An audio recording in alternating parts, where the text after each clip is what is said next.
یو خو هغه ډله د جهنميانو چې دوی بې همته دي، کار گزاران یې نسته، نه پیسې ګټي، نه د بچانو غم سته، نه د ښځې غم سته، نه د مال فکر سته ورسره. د الله د رسول الفاظ دي. یو هغه ډله ده چې دوی د بال بچ، د مال، د اولاد د یو شي فکر هم نسته چې دا روپۍ له کومه راځي، څرنګه ګټل کېږي. غټ غټ سټونه یې نیولي، دا سپینه ژیره باندې دا پلار ګیز ووځي، ماخستن راځي او دوی ټوله ورځ ویدوي او ټوله ورځ شپه د سپي غوندې چې دغه پیزي او په ګلیو په چوکو او په عیاشو په مستي باندې ګرځي. سنن ترمذی کې امام ترمذی رحمت الله علیه نبی کریم صلی الله علیه وسلم دغه حدیث نقل کړی دی. الله رسول فرمایي التاجر الصدوق الامین مع النبیین والصدیقین والشهداء.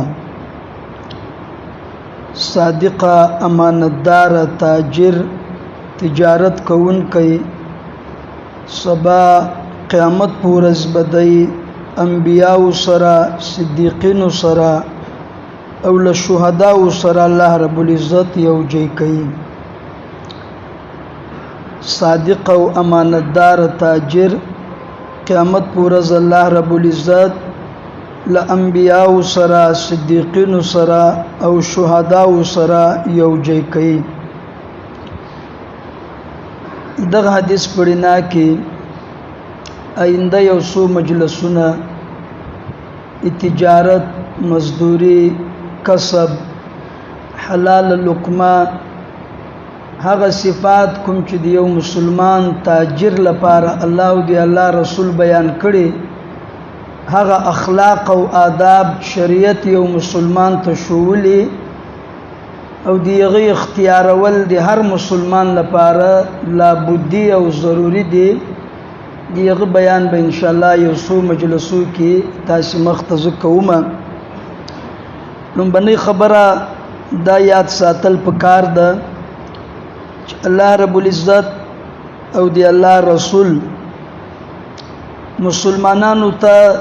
د کسب، د روزګار، د تجارت، د مزدوری،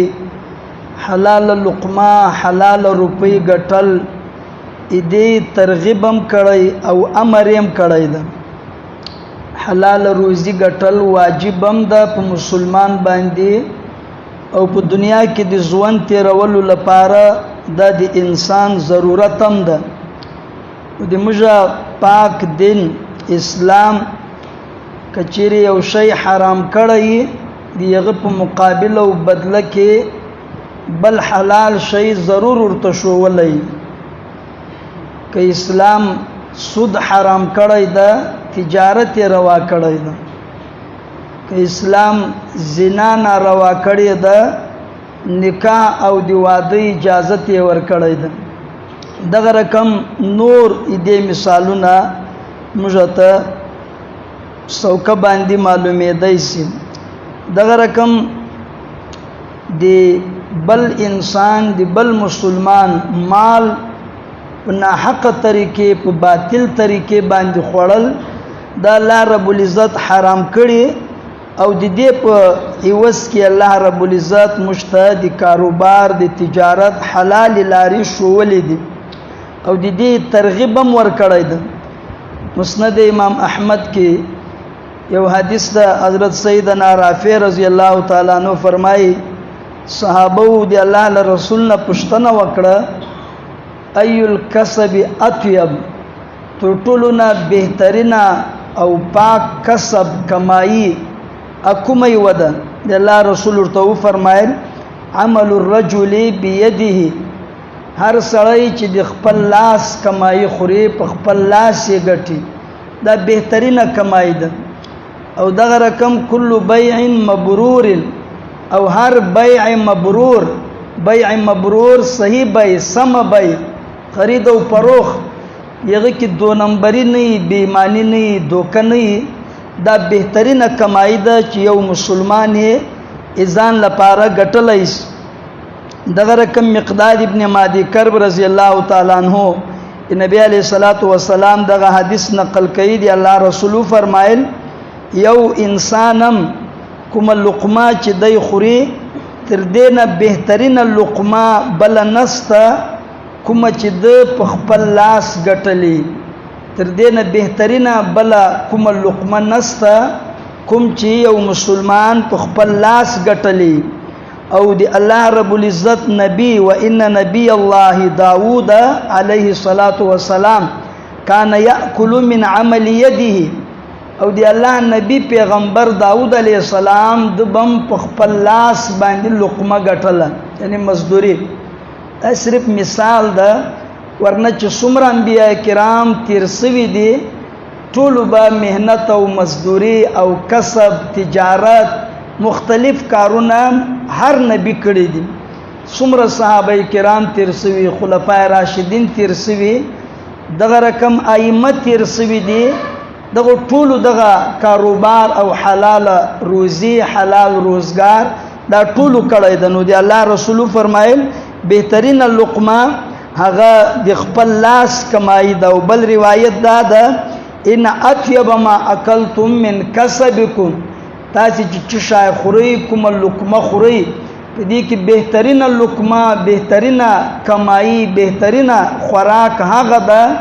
چې هغه تاسو خپل ګټلې نو ځکه په ټول قران کریم کې او په ټول احادیثو کې دې ترغیب خوسته چې چاته ورکه په ټول احادیثو کې په ټول قران کریم کې یو جیم دا نسته چې مسلمان یو غواړي بل چانه غشتل دی غشتل سوال په ټول کتاب او سنت کې نسته ای ورکول ترغیب ستا او ورکول تکیزی چې سړی ګټلی نو ګټل او بیا خپل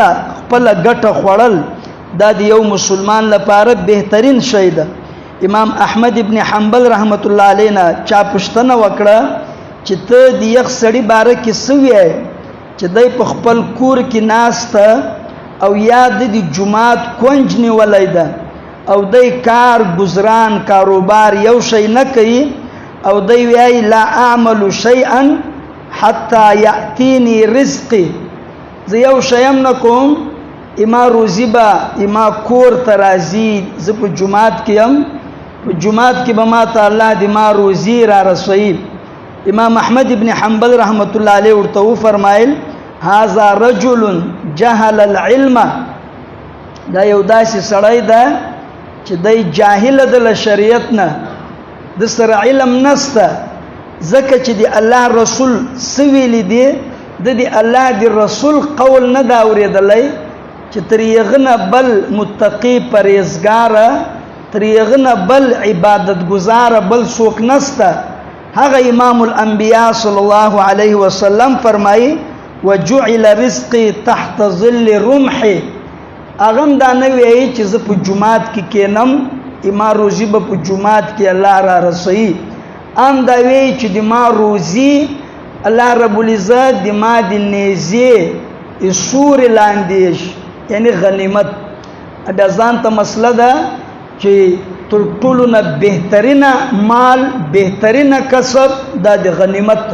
کفارونه چې کوم مال واخستل چې په جنگ کې انزکه په سر تر دې نه بهترین تر دې نه پاک مال ای جنت تر خوراکونم پاک مال دا د مال غنیمت بیا دغه نه بعد تجارت نو د الله رسولم فرمایي چې د ما روزي الله د ما د نيزي د سوري لاندې یشه نو یو خبره کوم دا کوله چې کسب کول کمائی کول تجارت کول مزدوری کول روزی ګټل دا دی الله امر ده دا دی شریعت تعلیم ده مسلمان به دغه سینه کینی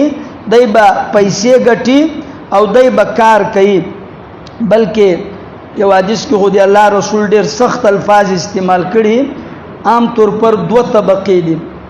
دو طبقه په هر زمانه کې وي وسمسته یو طبقه دینداری په شکل کې بيدینی کوي د دنیا په معاملې کې د کسب په معاملې کې یو طبقه هغه ده چې د دینداری په جامه کې د بيدینی کوي بيدینه دي او د دین په نوم باندې ناست دي خپل دوستوب ته خپل بېهمتي ته او خپل جهالت ته د دین نوم ورکړی کار گزاران به نه کوي وای الله به را کوي الله به مشترا کوي او یو طبقه هغه ده چې د دینداری په جامه کې نه د بې دینی په جامه کې لوفر او لفنګان دي غټ غټ باډي غټ غټ صورتونه دي خو نه د دین دي نه د دنیا دي دا دواړه طبقې د الله او د رسول او د شریعت او د عقل او د نقل په نظر کې بدترینه طبقې دي دا دواړه بدترینه طبقې دي د دنیا او د آخرت په نظر کې تر دې نه سپک خلک بل څوک نشته نو دا زه نه درته وایم الله د رسول یو حدیث ده نبی کریم صلی الله علیه وسلم فرمایي مسلم شریف حدیث د حضرت عیاض رضی الله تعالی عنہ نقل کړی ده چې الله رسول فرمایي چې الله رب العزت ما ته امر کړی چې زه تاسو ته هغه شیان و شیم کوم نه تاسو جاهلې یو خطبه دی الله رسول ورکړه یغه خطبه کې دا خبره و فرمایله چې ما ته الله امر کړی چې تاسو په یو شیانو خبر کم لکم نو چې تاسو نه خبرې او بیا دی الله رسول فرمایل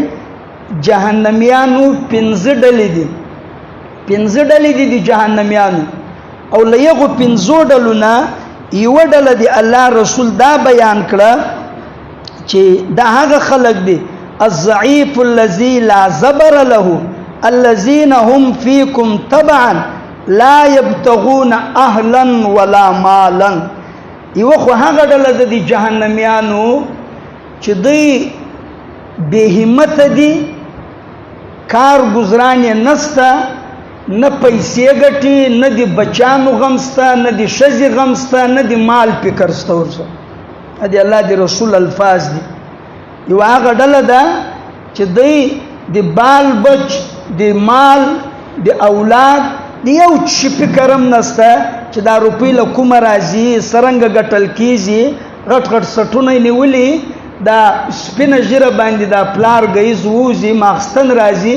او دوی ټوله ورځ ویدي او ټوله ورځ شپه د سپي غوندې چې د غپیږي او په ګلویو په چوکو او په عیاشي او په مستي باندې ګرځي پخوا به مې یوه زمانه وله یو شی به و په سترګو کې به څه اوبه ولې پخوا زمانه کې وایي د دغې اوبه ختمې سوي دي سترګو هغه اوبه هم ختمې سوي دي نو پخوا به خلک له غیرته له شرمه مړه کېدل اوس هغه حساب هم نشته نو دا هغه ډله ده جهنمي ډله ده چې دوی د یو کارم نه دي او حضرت سیدنا فاروق اعظم رضی الله تعالی عنہ هغه فرمای دا دومره ډله دي بزرګانو ډله د دینداری په جامه کې چې بې دینه دي حضرت عمر رضی الله تعالی عنہ فرمای لا يقعد احدكم عن طلب الرزق پتاشي کې څوک داسې ځان داسې م جوړوي چې د دین جامه واغوستله په یو کونج کې کېنستلی او بیا تاسې څه وایه اللهم ارزقني ای الله ما ته روزي راکړه زه په ای الله زه له تا سوال کوم ما ته روزي راکړه فقد علمتم ان السماء لا تمطر ذهبا ولا فضه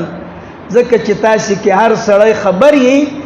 چې ته دا دعا کوې چې یا الله ما ته رزق را الله له آسمان نه سونا او چاندي باران نه کوي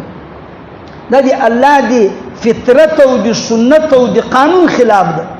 الله داسې نه کوي ته که څومره غټ بزرګ ولې نه لاس او پښې به نه ښورې او صرف په دعا باندې به تا ته له اسمانه روزي راکوزه سي داسې نه شي کېدلی دا دی الله سنت نه ده یو غټ نه غټ ولی او بزرګ او نبی اغم کا غنم غواړي غنم بکری او یو غټ نه غټ مشرک او هندو او عیسائی اغم کا غنم غواړي هغه هم غنم کری الله داسې نه کوي دی الله سنت داسې نه ده چې هندو به پنځکه مهنت کوي دی به غنم پیدا کوي او مسلمان به مهنت نه کوي صرف به په دعا باندې دته غنم پیدا کوي داسې نه کیږي دا دی الله سنت نه ده دا دی الله طریقه نه ده نو حضرت عمر رضی الله تعالی او ابن مسعود رضی الله تعالی عنهما حضرت ابن مسعود رضی الله تعالی معلم الامه هغه فرمای انی لاکره ان ارى الرجل فارغا لا فی عمل الدنیا ولا فی عمل الاخره. دا دی اسورلسمی صدی دا دی نن سبا طبقه ته خطاب ده. وای زه له یخ سړي نه کرکه کومه، سخت بد می سي ناپسنده. د صحابي په نظر کې ناپسندګي دې مطلب دا ده چې دا د رسول په نظر کې ناپسنده ده. ځکه چې علیکم بسنتي و سنت الخلفاء الراشدین، صحابه عملا د موږ لپاره سنت ته، د موږ لپاره دین ده، موږ لپاره امر ده. نو ابن مسعود رضی الله تعالی عنہ فرمایي وای زه سخت نفرت کومه، کرکه کومه، بدې یې سوم هغه سړی چې دی بالکل فارغه ده، نه د دین د کار ده او نه د دنیا د کار ده. زه یو سړی د دین په کار کې اخته ده، سړی وی خو یو دام یو کار ده کې لګیا ده، نه د دین کار کوي او نه د دنیا کار کوي. دا د دنیا بیکاره ترین او فضول ترین انسان ده. نو یو خبره می دا درته وکړله چې تجارت سو، کسب سو، مزدوری سو، هر قدم د حلال لپاره سړی جګی، د حلال لقمه لپاره. تفصیل به ان شاء الله مخترای شي. دا عبادت هم ده، دا فریضه هم ده، او دا د دنیا ضرورت هم ده. او دومره خبره می دا درته وکړله چې کار گزاران نه کول او د دین په جامه کې دا اعلان کول چې زه په دین کې لګیایم، الله به ما ته راکوي. دا گمراه خلق دي، دا جاهل خلق دي، له علم له دین نه له شریعت نه بې خبره خلق دي. او دریم مې هغه خلق درته بیان کړه کوم چې یو کار نه کوي، د دین او دنیا له دواړو نه په انټرنیشنل طریقه باندې فارغ دي، بالکل لکه د ټیک ټوک ډمان.